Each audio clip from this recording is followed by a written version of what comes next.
പൊട്ടിയൊഴുകിയ മലവെള്ളപ്പാച്ചിലിൽ മുങ്ങിയും താണും പിന്നൊന്നു പൊങ്ങിയും മരണം മുഖാമുഖം കണ്ട നേരം കൂടെ പിറന്നവർ കൂട്ടുകാരായവർ എവിടെയെന്നറിയാതെ തേങ്ങിപ്പോയി.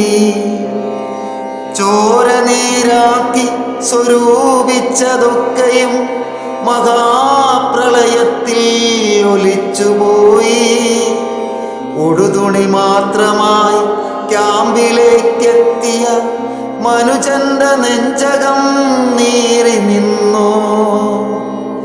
യജമാന വിരകത്താൽ ശുഗനാനിലം പതിക്കാറായ വീടിന്റെ കൂരയിൽ വ്യഗ്രയാർന്നു നടക്കുന്ന രംഗം കരളലിക്കുന്ന കാഴ്ചയായി.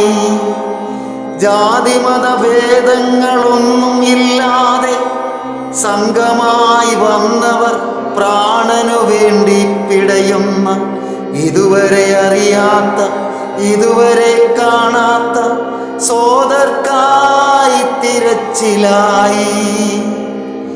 രക്ഷകരായി വന്ന സൈനികർ പെട്ടെന്ന് ബെയിലി പാലം പണിതുയർത്തി.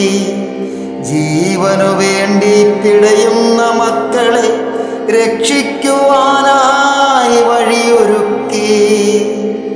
ഇന്നോളം അന്നത്തിൻ വിലയറിയാത്തവർ വിശന്നു പൊരിഞ്ഞു കരഞ്ഞു പോയി. ഭക്ഷണപ്പൊതിയുമായി രക്ഷകരെത്തുന്ന നേരവും നോക്കിയിരുന്നു പോയി. കാലവർഷത്തിൻ കലിയടങ്ങാതെ പിന്നെയും പിന്നെയും പെയ്തിറങ്ങി. മർത്യന്റെ പാപങ്ങൾ താങ്ങുവാനാകാതെ പ്രകൃതിയുടെ കണ്ണുനീരായിരിക്കാം. പ്രളയം കവർന്ന ഭയാനക ദൃശ്യങ്ങൾ ഉള്ളിൻ്റെ ഉള്ളിൽ തട്ടിയ മനുജന്റെ ഹൃദയം തകർന്നു പോയി. പ്രകൃതിയുടെ താണ്ഡവം ഇത്തരത്തിൽ ഇനിയൊരു നാൾ